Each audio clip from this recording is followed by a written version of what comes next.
Here's how to use the Kodak computer photo printer. Now, when you actually click on the screen, you can actually pick which category you would actually like to print. Now, you can do books, calendars, wall decor, just basic prints or full-size prints. And basically, once you've actually picked on the one that you want to print, it works all the same way. It'll give you a bunch of different options within that category. In this case, I just want a single-sided photo, so I'm going to click on Get Started. And you can choose the dimensions on this screen like so. In doing so, you basically need to agree to the terms of service, and you can actually choose if you want to take this photo, the one we're about to print, from a mobile device, USB, scanner, camera card, or CVD.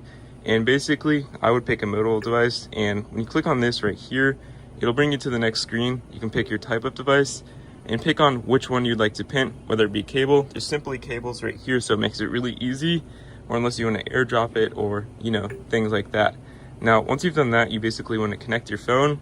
In doing so, since I'm recording on my phone, you basically want to connect your phone and basically select the photos from your phone after you've given it access to print. In doing so, it's basically going to walk you through step by step, continuing with this process. And that's all you need to do this. And to check out, you click on this item right here, and you can simply check out and just pay when you're done and complete your checkout.